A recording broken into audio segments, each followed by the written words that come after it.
So the question, Richard, that I really want to ask is, Element is known as a physical test organisation, but from a manufacturer's point of view, clearly they have to have a physical product to enable us to do a physical test.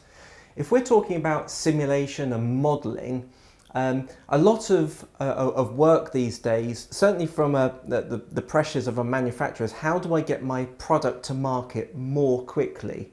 So how does simulation fit into that? How do I get my product to market more quickly using simulation? Yeah, great. So normally when a company is developing a new product, in the modern world, they start by building that geometry in CAD. Often it's by drawing that given device.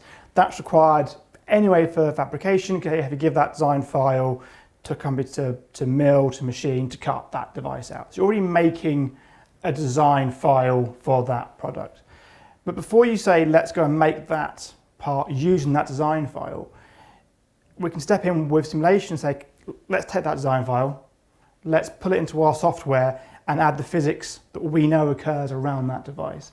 We can take that physics and that CAD and begin to understand what's happening numerically in that process. So we can visualize the temperatures, the stresses of that device. We can do it at kind of the ambient test for a lab, for example, or we can do it at any ambient conditions that you want to do. This allows us to very rapidly iterate and changing the device layout, the device conditions, and where you're operating that device in. That can be done in a much shorter time scale. They're having to make n numbers of devices and post them off to a test lab to have that test, then come back, then go back to that loop again. So it's a much quicker process and offers greater insights into your device.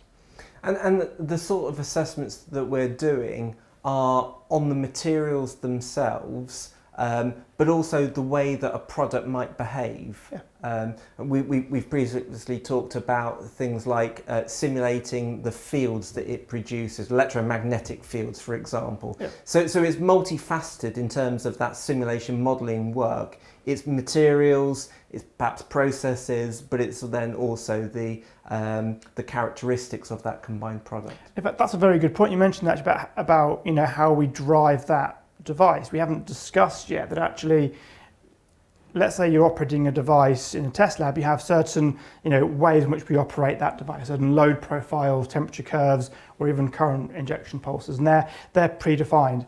But of course there may be scenarios that you want to just explore or test that aren't yet part of a standard, but you feel may become like a what-if type scenario. Yeah, exactly. Okay. And because you're doing numerical modelling, you can very easily change that input profile and see how that behaves. Now, doing that in the real world might be very difficult because you may not be able to drive that device very readily in a test lab because you don't want to damage the pre-configured test equipment and their calibrations. Whereas in modelling, you have that freedom to say, let's try that, let's explore these ideas.